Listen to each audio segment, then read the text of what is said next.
Hey, I'm Joe Begos. I was invited to the Severin Cellar to go through some of the product here and schlep it and talk about it a bit under the guise I got to take whatever I wanted, so here I am. Let's go with Combat Shock first, which is my favorite movie that Severin has ever put out. When I saw this movie, it's one of those movies that I had heard about it, I didn't see it until later on, maybe 10 years ago or so.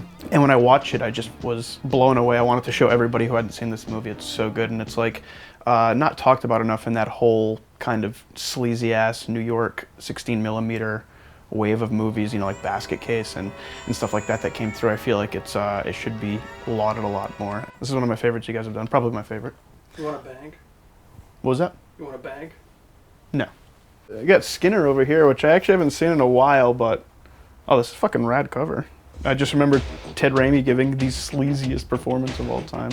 I think I could recommend this. I think I liked it enough.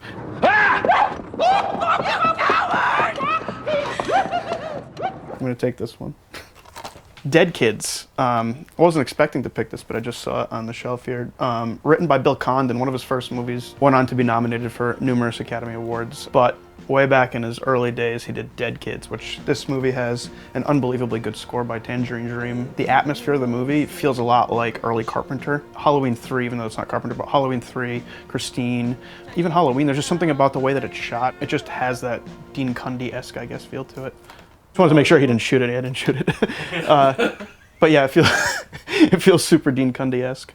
So this one comes highly recommended. Dr. Butcher, MD, which this movie's pretty good, but I remember this very specifically because at my neighborhood video store, Paradise Video, this movie had, actually much like this Combat Shock little decorative thing you guys get over here, this had one of those and it was up on the top of the shelf, and like they promoted that it came with a barf bag when you rented it, which didn't fucking come with a barf bag when you rented it, but it was one of those movies too, one of the only ones at the video store that had a little tag that said you must be 18 to rent this, so it took forever for my dad to finally agree to let me rent it, and when he finally did, I was like, it was tame as fuck.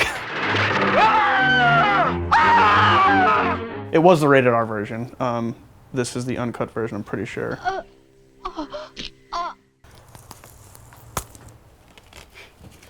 It's actually fucking pretty rad. Worth the purchase alone of a low price of $34.99. Jesus Christ. Let's talk about things down here. That VHS came out and I saw this cover art of this dude in acid wash jeans with a giant drill and a little fucking pervert mustache, and I was like, all right, I gotta see this movie right away. And I watched it, and it was one of the most incredible first experiences watching a movie. It was just me and a group of friends, and we were drinking, and we had no idea what the fuck we were gonna be watching. Almost the entire movie is dubbed with shit that has nothing to do with what the fuck is going on screen. I can't even, I'm not going to do it justice if I describe it. If I describe it, it's not even going to make you want to watch the movie, so you just have to get it and watch it. Oh, the blood is just dripping like maple syrup.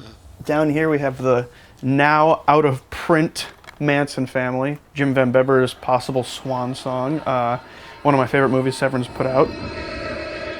It's weird because you hear everybody talk about how they waited so fucking long for this movie to come out, but this came out when I was like 15, so it kind of just came out, and I bought it at Best Buy of all places and brought it home and watched it, and got super stoned with my friends, and we just sat in my basement and watched this, and it was like, holy fucking shit. I hadn't done acid at that point in my life, and this is what I imagined it being like. Hey man, what do you think would happen if one night 75 heads were cut off?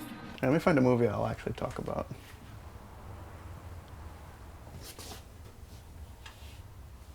This is tripping me out.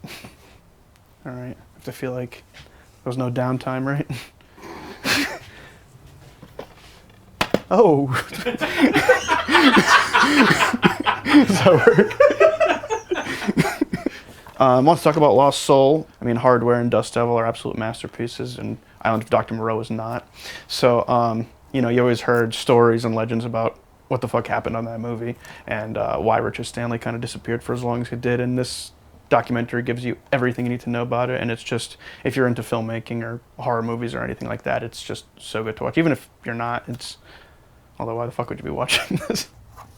This flick, Masked Mutilator, which I had never even heard of before I walked through this door, and Andrew over here immediately went to it like a fly on shit and tried to convinced me that I needed to take it. Although upon his explanation, it sounded fucking awesome. This movie that was shot in 16 in the early 90s in Pennsylvania. Rocker, you're into the heavy metal? Man, don't analyze me. I'm so sick of that shit. James DeBello from Cabin Fever and Detroit Rock City is in this. I'm reading the back as they're pulling focus, and it makes me want to watch it even more. Outside the squared circle waits the ultimate ring of hell. Fuck yeah. Pack your stuff and get the hell out. Go back to your group therapy shit at school. Just stay out of my way. Alright guys, thanks for all the cool free movies. I'm Joe Begos, and I'm glad I got to come down to the Severin Cellar.